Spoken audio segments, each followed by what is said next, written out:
Okay, many of you have said like how to like prepare for Viva, theory Viva. So I'll just say that you just go through your question paper. Okay. So I'm Dr. Rajiv. Let's see. We're going to discuss one of the question papers. Now, see. Suppose whatever question in your question paper. Suppose this is part A. There is one part B also, right? So you write down all the drugs present there in your particular paper. Okay, you go through all the classifications which is there you asked in your question paper, and when you note the drug, you one use and one contraindication, one specific side effect. Okay, so this is how you should prepare yourself, like all the drugs and classification which are already there in your question paper. So suppose one by one, my technique, I'll say how to go through your question paper once you get it, is to go through the question paper for at least for 5 minutes. Dedicate your 5 minutes so that your brain will get to know what are the things asked in the question. Okay, so the brain will prepare the same type of answers, right? So, or you can just say, like, suppose we'll get a question paper, so we'll just go through the question paper. Okay, this has been asked, this has been asked. Okay, here we have to know this, I have some doubts, something like that, right? And you'll complete it all over in 5 minutes. I believe 5 minutes in the start and 5 minutes at the end also to get to go through the revision, and whatever the answers you are writing, just mark it like is question number 1, it ends over here, draw a line, and then question number 2. Okay, and always try to start the next question in a fresh page. So these are many tips. Okay, I've given before also. You can check my other videos, but here, like, suppose in this question, now how you will understand what the examiner is actually asking, right? Now the first long question, you see, classify bronchodilators. So when bronchodilators, your first instinct should be what are the types of bronchodilators I know. Okay, where it was used, and what are the name of the drugs. Okay, so if group name is there, very good. If you even don't remember the group name, at least write down the drugs, all the types of drugs in one place. Okay, whatever drugs you know, don't make new drugs. Don't become a research scientist in your examination paper. Don't write new drugs, just whatever you know, write it down. Okay, now write the mechanism of action, a specific role in bronchial asthma, and adverse effect of each group of the drugs. Okay, so the question is, suppose writing about, okay, you have to write what are the MOA, means mechanism of action, role in bronchial asthma. The role in bronchial asthma, किसका role? Bronchial dilators का, है ना? And also adverse effect of each group. So they are asking specifically about the group. So you have to know about the groups, and in each group you have to at least give 1 to 2 examples of by drugs. Okay, so this was the first question, and see how beautifully it is channelized. All the marks has been written कि इसको 3 number मिलेगा, ये लिखेगा 3 number मिलेगा. See, while we correct the paper also, now we see how much in each part is given. So classification of bronchodilators only 3 marks. तो इसमें अगर तुम 2 पेज लिख दोगे तो तुमको हम 3 में 4 नहीं दे देंगे, 3 ही देंगे. So you have to focus on how much marks is there, and from that you have to write the answers. Okay, पहला तो ये हो गया. सेकेंड हो गया, क्लासीफाई एंटीकोलिनर्जिक ड्रग्स. ठीक है, write its action on different system, various uses of these drugs. Again 4+4+4.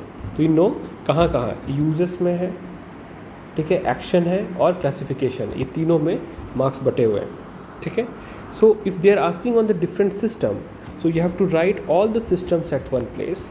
ठीक है, you focus on the action, you focus on the uses. ठीक है, इवन कॉन्ट्राइंडिकेशंस को तो ध्यान में रखना. बस हो गया.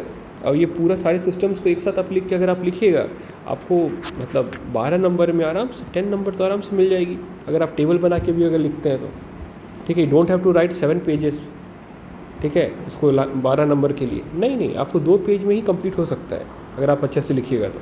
So just focus on that. Okay, अब अच्छा, यहाँ पे आपका वाइवा के लिए क्या इंपॉर्टेंट हो जाएगा? वाइवा के लिए again the classification will be important, the topic will be important. The topic will be important. ठीक है, ये चीज़ पे ध्यान दीजिएगा। और अब आते हैं नॉर्मल क्वेश्चन पे, है ना। तो शॉर्ट क्वेश्चंस पे आ गए। तो what is plasma half life? तो ये जो फार्मूला है ये आप याद करिए, ये बताइए। Plasma half life first order के लिए होता है, ये आप जानिए, है ना। Again the factors influencing the plasma half life, तो इसमें आपको फैक्टर्स का लिस्ट दिमाग में रखना होगा, लिस्ट। ठीक है, अगेन कितने सारे क्वेश्चन से? 4 क्वेश्चन से। कितना नंबर है? 5 नंबर है। तो अगर 5 नंबर यहाँ दिया गया है तो प्लाज्मा हाफ लाइफ होता क्या है? मान लीजिए इसको 2 नंबर दिया गया और फैक्टर्स के लिए 3 नंबर दिया गया। दिमाग में इस तरह से अपने आप को तोड़ देना होता है ना, कैसे करके आपको। तो आप तैयारी जब करोगे तो भी आप इस तरह से ही तैयारी करोगे। Okay, next, what is the treatment of acute iron toxicity? See, अगर आप ट्रीटमेंट का बात करें और अगर आप कंफर्म करें कि ये एक्यूट है कि क्रॉनिक है, ठीक है, तो दिमाग में रखना होगा कि एक्यूट आयरन टॉक्सिसिटी अगर बात किया जा रहा है तो वो कहाँ तक इम्पैक्ट करेगा, किस लेवल को इम्पैक्ट करेगा, बॉडी का जो फिजिक है उसको किस लेवल तक जाएगा, राइट। तो वहाँ पे जनरल मैनेजमेंट लिखना होगा कि जनरल मैनेजमेंट में हम क्या क्या करेंगे, और स्पेसिफिक मैनेजमेंट लिखना होगा, जो फार्माकोथेरेपी में स्पेसिफिक मैनेजमेंट लिखना है। तो this is how you treatment of acute general toxicity में हो सकता है। अगर इवन यू डोंट अंडरस्टैंड कि 5 नंबर में कैसे लिखेंगे, तो at least you can write for starting में कि होता क्या है एक्यूट आयरन टॉक्सिसिटी में, क्या क्या चीज़ देखने को मिलता है, उसमें 1 से 2 नंबर अपने दिमाग में रखो कि इसके लिए हम उतना डेडिकेट कर दिए। एक्यूट और क्रॉनिक में ऐसा क्या डिफरेंस हो गया कि एक्यूट में हम ये देंगे, क्रॉनिक में हम क्या क्या देंगे, है ना, ये हो जाएगा। उसके बाद आप पूरा कर सकते हैं। आई विल डेफिनेटली से you will get at least 4.5 out of 5 अगर आप पूरा सिस्टमेटिक वे में लिखिएगा तो। अगेन वही चीज़ है कि भाई अगर एक टॉक्सिसिटी के बारे में पूछा गया है तो बाकी टॉक्सिसिटी जो है वो आपको वाइवा के लिए इंपॉर्टेंट हो गया। ठीक है, तो ये चीज़ जान के रखिएगा। रोल ऑफ डिजिटॉक्सिन, है ना, वो जीटीटॉक्सिन भी हो सकता था, ठीक है, और भी बहुत सारे ड्रग्स हो सकते थे, बट यहाँ पे कंजस्टिव कार्डियक फेलियर सिर्फ लिखा हुआ है। अगेन ये एक्यूट है कि क्रॉनिक नहीं मेंशन किया हुआ है। जब नहीं मेंशन किया हुआ तो आप भी मेंशन मत करने चल जाना, ठीक है, बी स्मार्ट। जो लिखा हुआ है वही, ये नहीं कि अपने याद नहीं आ रहा एक्यूट में था यार क्रॉनिक में था, अपने मन से कुछ लिख दिया और वो गलत हो गया। जब क्वेश्चन में मेंशन नहीं है आपको मेंशन नहीं करना है। You have to just write what is the role, what is the mechanism of action. जब भी कोई ड्रग्स आएगा तो वही होना चाहिए कि उसका क्या है भाई, फार्माकोडायनामिक्स काइनेटिक प्रॉपर्टी क्या है ना, उसका मैकेनिज्म ऑफ एक्शन क्या है, उसका साइड इफ़ेक्ट क्या है ना, क्यों उसको यूज़ किया जाता है कंजस्टिव कार्डियक फेलियर में, कंजस्टिव कार्डियक फेलियर में क्या ऐसा हो जाता है कि उसको यूज़ करना पड़ेगा, ये सब चीज़ आपको पता होना चाहिए। ठीक है, अगर very important question, short note on the good clinical practice. तो this is basically what the good clinical research practice, है ना। तो क्लिनिकल ट्रायल्स जो होते हैं, क्लिनिकल ट्रायल, ठीक है, तो उसको मतलब फॉलो करने के लिए, उसको कंप्लीट करने के लिए देयर आर सम गाइडलाइंस। तो गाइडलाइंस जो बने हैं उस गाइडलाइंस के बारे में आपको बताना है, उसको फॉलो करके ही हम लोग क्लिनिकल ट्रायल करते हैं। तो these are rules and guidelines which are set up to conduct a clinical trial on human being. ठीक है, तो गुड क्लिनिकल ट्रायल हो गया। अच्छा, तो गुड क्लिनिकल ट्रायल अगर एग्ज़ाम में अगर मान लो इस तरह से गुड क्लिनिकल ट्रायल आ रहा है तो उसके अलावा क्या पूछा जा सकता है? GLP पूछा जा सकता है, GMP पूछा जा सकता है, GDP पूछा जा सकता है। This is good laboratory practices, ठीक है, this is good manufacturing practices, this is good documentation practices. Good laboratory practices जो होता है वो होता है कोई भी प्री क्लिनिकल स्टडी के लिए, प्री क्लिनिकल स्टडी के लिए ये इम्पॉर्टेंट है। ठीक है, गुड मैन्युफैक्चरिंग प्रैक्टिसेस जो होता है वो क्या होता है, वो आपका कोई भी दवाई जब बनती है तो उसका मैन्युफैक्चरिंग जो होता है वो कुछ रूल्स से अबाइडेड होता है ना, तो उसके लिए हम लोग गुड मैन्युफैक्चरिंग प्रैक्टिसेस करते हैं।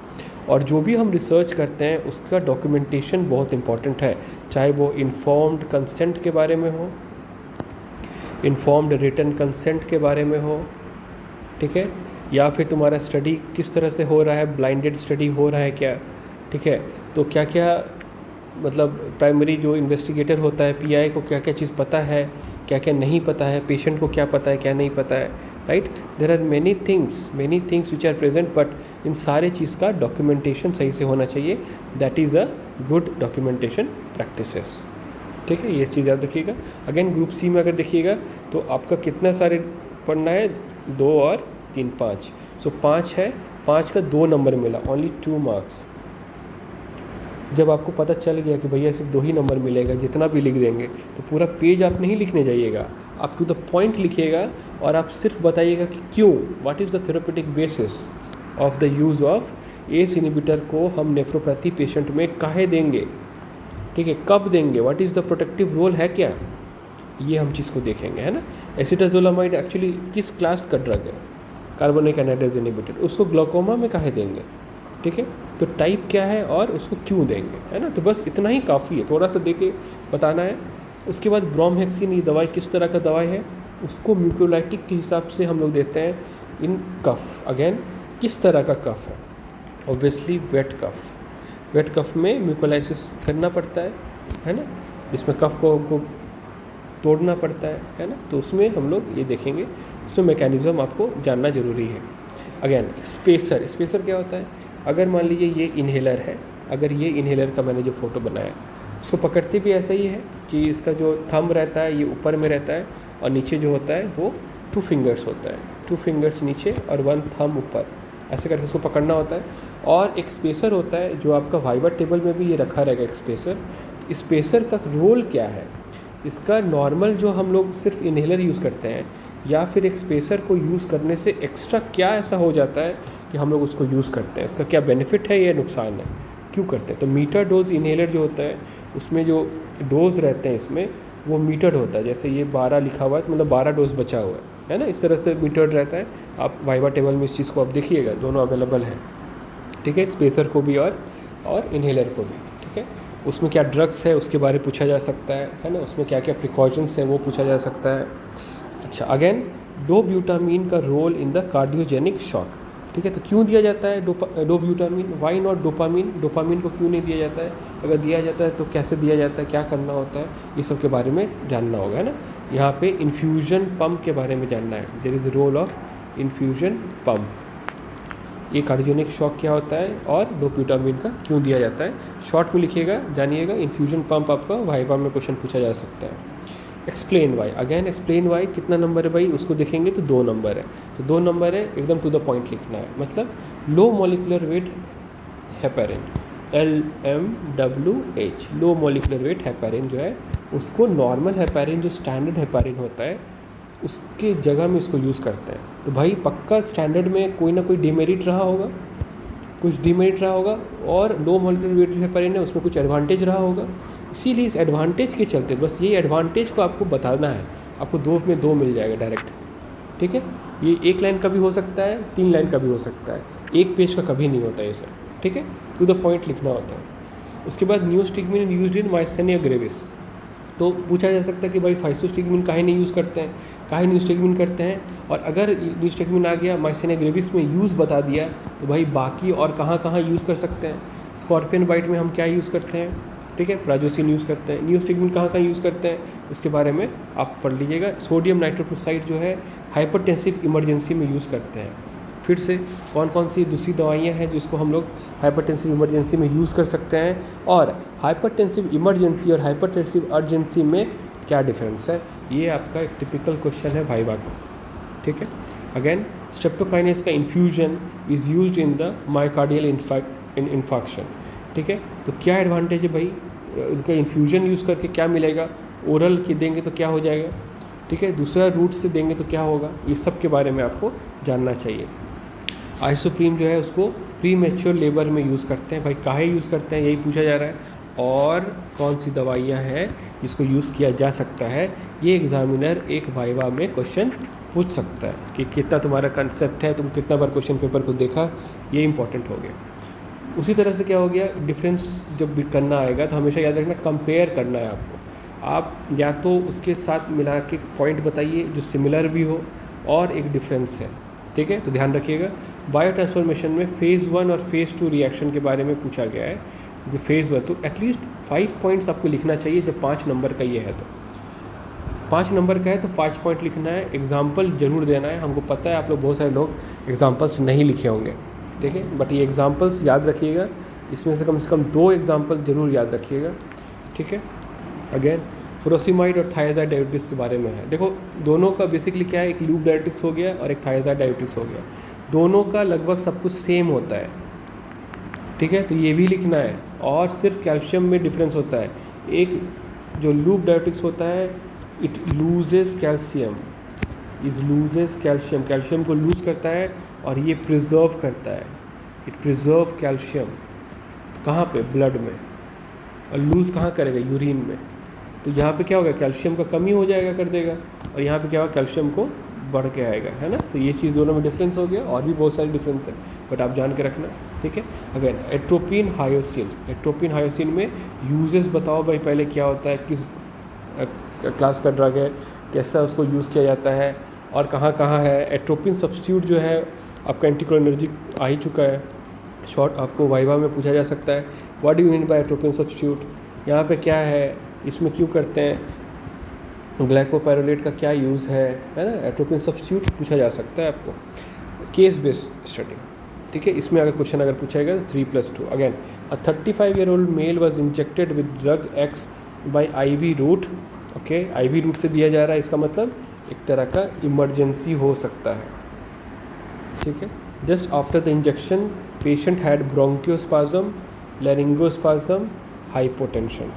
सो is it a case of shock, patient is the case in shock में भी है क्या, या फिर उसको क्या हम लोग बोलेंगे, इसमें क्या है।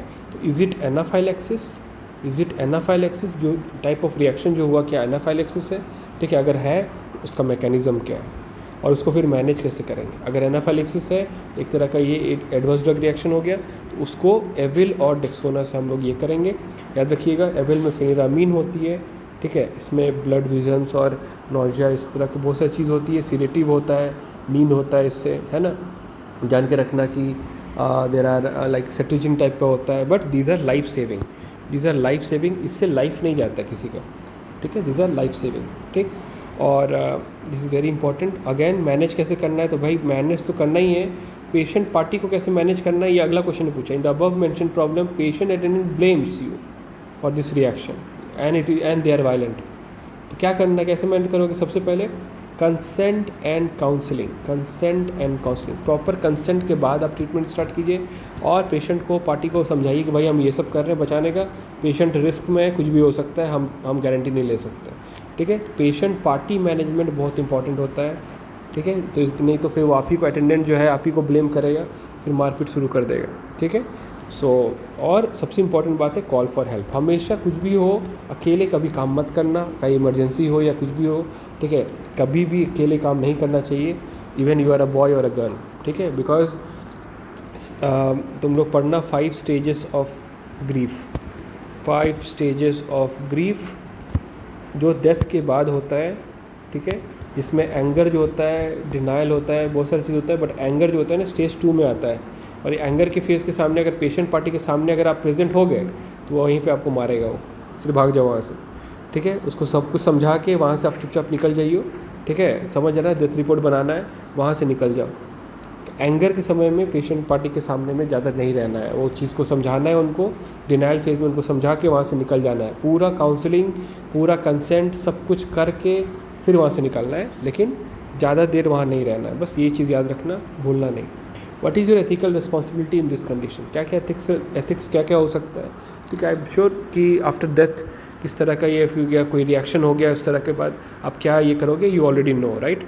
Now coming to the MCQs, ठीक है। अगेन अगर वाइवा का पूछे क्या पूछा जा सकता है वाइवा में, तो भाई साइटोक्रोम P450 जो है आइसो एंजाइम जो होता है, आपको यहाँ जानना होगा कि बायो ट्रांसफॉर्मेशन 2 तरह का होता है, उसका लिस्ट बनाइए भैया पहले, कौन कौन से रिएक्शन 1 में होते हैं, कौन से 2 में होते हैं, ठीक है। जब आप ये जान जाइएगा तो आप समझ जाइएगा कि साइटोक्रोम P450 जो होता है वो उसमें क्या होता है और किस में नहीं होता है, right. Which of the following is an enzyme inducer, again list बनाना है, एंजाइम इंड्यूसर कौन है, एंजाइम इनहिबिटर क्या है, ठीक है। तो यहाँ पे आपको जानना होगा आइसोनियाजिड जो है एक तरह का इंड्यूसर। अगर जानना होगा कि भाई देखो नावीर्स जितने भी होते हैं, ठीक है, जितने भी जोल होते हैं, ठीक है, देख लेना ये सब, ठीक है, लाइक इनहिबिटर्स होते हैं, है ना, उसको ध्यान में रखना, याद करना होता है बेसिकली लिस्ट बना के, ठीक है। विच of the following is a non selective, again non selective पूछा है, सेलेक्टिव तो पूछा नहीं, अगर सेलेक्टिव तो किसका सेलेक्टिव, कार्डियो सेलेक्टिव बोल सकता था। Non selective beta blocker having intrinsic sympathomimetic activity, ठीक है। तो जानना है कि भाई कौन सा नॉन सेलेक्टिव होता है और कौन सा सेलेक्टिव होता है, अगेन डिफरेंस, और उसमें से इंट्रिंसिक सिम्पैथोमिमेटिक एक्टिविटी किसके पास होता है, ठीक है। Again following are the effects of atropine in the organophosphorus poisoning except, again organophosphorus poisoning में एट्रोपिन को अगर हम लोग यूज़ करते हैं तो उससे क्या होता है और कहाँ पे कौन सा चीज़ नहीं होता, राइट। तो एट्रोपिन और एट्रोपिन सब्स्टिट्यूट्स के बारे में पूरा डिटेल में पढ़ना है आपको। अगेन देयर आर 4 Ds, ठीक है, जिसमें 4th D जो डेथ है वो नहीं लिखा हुआ है। तो डर्माटाइटिस, डायरिया, डिमेंशिया, डेथ, ये 4 जो होता है किसमें होता है, ऑब्वियसली नियासिन से ही होता है, वो विटामिन B3। तो क्वेश्चन अगर पेपर सेट करने वाला ये भी कर सकता था कि यहाँ पे ये सब नाम नहीं देके आपको सीधा B2, B1, B3, B6 ऐसे भी डाल सकता था, ठीक है। तो याद रखना इस तरह से इसका नाम है। राइबोफ्लेविन को B2 कहते हैं, थायमिन को B1 कहते हैं, नियासिन B3 हो गया, B6 हो गया, पायरिडॉक्सिन। अगेन पायरिडॉक्सिन इसलिए इंपॉर्टेंट है क्योंकि तुम्हारा जो आइसोनियाजिड है, आइसोनियाजिड जो तुम्हारा TB का ड्रग है, आइसोनियाजिड में या रिफाम्पिसिन में, okay I am just a bit confuse. जहाँ तक मुझे याद है कि पेरिफेरल न्यूरोपैथी होती है इसके because of the absence of vitamin B6। तो विटामिन B6 को इसके साथ जोड़ के दिया जाता है, ठीक है। आई थिंक यही होगा, मुझे याद नहीं आ रहा बट लगभग यही है, तो ठीक है। तो TB का ड्रग ज़रूर पढ़ के जाना, सेकंड पेपर में आया था और हमेशा आएगा, हर पेपर में आएगा, ठीक है। TB आना ही आना है, कुछ भी हो जाए, ट्यूबरक्लोसिस आएगा। नाउ अगर अगला क्वेश्चन क्या है, 39 years old female complain of having menstrual bleeding, increase in the bleeding for 9 days since last 4 months, कौन सा प्रिफर्ड ड्रग है। अगेन ब्लीडिंग हो रहा है तो ब्लीड के लिए टैनेक्सेमिक एसिड देते हैं हम लोग, इंजेक्शन पॉज, टैबलेट पॉज, है ना। मेफेनेमिक एसिड जो होता है वो पेन के लिए होता है, दांत का पेन, पीरियड का पेन, मेफेनेमिक एसिड देते हैं हम लोग। मेफ्टल फोर्ट, मेफ्टल स्पास, है ना, ये सब देते हैं। मेफ्टल, तो मेफ्टल जो टर्म है बेसिकली उसमें मेफेनेमिक होता है, और भी बहुत सारी दवाइयाँ में होती है, वो तो एक ब्रांड हो गया बस। अगेन जितनी भी दवाइयाँ देख रहे हो आप, amino caproic acid, acetyl salicylic acid, ये सब आपका जो है उसका यूज़ जानना जरूरी है। अगेन यहाँ एस्प्रिन भी दे सकता था, एस्प्रिन का दूसरा केमिकल नेम है ये। तो like this kind of MCQ आपको नीट के एग्जाम में भी दिखेगा। An alcoholic male has developed hepatic cirrhosis, to control the ascites and oedema what should be prescribe, right. तो अब देखो ये इंपॉर्टेंट क्या हो गया कि भैया यहाँ लीवर गया है, तो लीवर में drug of choice of what, alcoholic male है, हेपेटिक सिरोसिस हो गया, एसाइटिस है, इडीमा डेवलप कर गया भैया। तो इडीमा देंगे तो हम डायूरेटिक यूज़ करेंगे। तो डायूरेटिक ऑफ चॉइस, ये वाइवा का टिपिकल क्वेश्चन है। Diuretic of choice in a liver problem जो होता है वो स्पाइनोलेक्टोन होता है, ठीक है। तो क्यों होता है भाई, ये जानना जरूरी है। क्यों नहीं फ्यूरोसिमाइड हम देंगे, लैसिक्स देंगे, ये भी इंपॉर्टेंट हो गया, इसको आपको थोड़ा सा पढ़ना है ना। एनासार्का में ड्रग ऑफ चॉइस क्या होगा, ठीक है। इस सब वाइवा का क्वेश्चन है, डायरेक्टिक्स में वाइवा पूरा पूछा जाता है, ठीक है। अगेन अ माइल्ड 68-year-old में COPD with moderate airway obstruction. Again mild होता तो क्या होता, मॉडरेट है तो क्या है, और सीवियर अगर होता तो क्या एयरवे ऑब्स्ट्रक्शन होगा तब क्या करेंगे, ठीक है। Despite using salmeterol twice daily he reports continuous symptoms of shortness of breath with mild exertion. Again exertion is mild है, अगर मॉडरेट होगा तो क्या करेंगे, सीवियर होगा तो क्या करेंगे, सोच रहे हो। तो यहाँ पे परम्यूटेशन कम्बिनेशन से 6 क्वेश्चन बन सकते हैं, ठीक है। Now which agent is appropriate addition to the current therapy में, और क्या दे सकते हैं, देखो क्या दे सकते हैं, ठीक है। This is how you have to make this question paper go, okay. The name of the drug should be like one use, one disuse, आपका जानो आप उसका, ठीक है। एब्यूज़ जान सकते हो वो ड्रग को, यहाँ पर हम लोग एब्यूज़ करते हैं तो वो नहीं करना है। अगर कोई पेशेंट आता है पॉइजनिंग लेके उस ड्रग से एब्यूज़ कर रहा है तो उसका ट्रीटमेंट क्या होगा, है ना। तो ये सब जान, जैसे मॉर्फिन पॉइजनिंग इंपॉर्टेंट है तुम्हारे लिए, ठीक है। ये सब चीज़ जान के रखना है। Now which is the most appropriate for reversing the anticoagulant effect of heparin. Again heparin का तुम्हारा एंटीकोगुलेंट इफेक्ट को रिवर्स किससे किया जाता है, मतलब this is the antidote. Reversing ये हुआ तो एंटीडोट, तो बहुत सारे ड्रग्स है तो उनके एंटीडोट्स आपको जानने होंगे, ठीक है। यहाँ पोटामिन सल्फेट हो गया, जो भी है। Anti fungal mostly use for the causes of renal insufficiency, ठीक है। तो जो आंसर है आपका, ठीक है। तो बाकी सब क्यों नहीं है ये भी आपको पता होना चाहिए, ठीक है। क्वेश्चंस थोड़े से टिपिकल थे but like paper was almost average, basically easy but still it is okay. Average, हम एवरेज बोलेंगे. So this is the paper which came last week. So I think I have discussed most of the points. How to generate questions from your question paper during your viva. आप इसको ज़रूर question paper को पूरा पढ़ के जाइए, ठीक है, दोनों पेपर को पूरा अच्छे से पढ़ के जाइए. और this is a 30 minutes 25 minutes nearly video, and I believe you got some idea like how to give exams बाद में भी, even not even just in pharmacology, बस इवन इन मेडिसिन या कोई भी सब्जेक्ट के एग्ज़ाम देने जाओगे, थ्योरी पेपर पढ़ के ज़रूर जाना प्रैक्टिकल एग्ज़ाम देने के लिए, क्योंकि वाइवा में आपसे पूछेगा कि भाई क्या लिखे थे उसमें, तुम बताओ, ठीक है. तो वही हो जाएगा कि तुम लोग प्रैक्टिकल पूरा पढ़ के जाओगे, और थ्योरी जब क्वेश्चन है तो पूरा बुक पढ़ने का कोशिश करोगे, जो होगा नहीं. तो कम से कम क्वेश्चन पेपर तो पढ़ के जाओ. एटलीस्ट यू कैन से कि सर हम सिर्फ क्वेश्चन पेपर पढ़ के आए. तो उसी से तुमसे पूछेंगे, है ना, तुम्हारे सामने क्वेश्चन पेपर रहेगा, पूछेगा बताओ कौन सा क्वेश्चन पढ़ के आए हो तुम इसमें से. तो तुम कॉन्फिडेंटली बोलना कि सर हम ये क्वेश्चन पढ़ के आए. This is how you have to give your viva exam. Okay, all the best.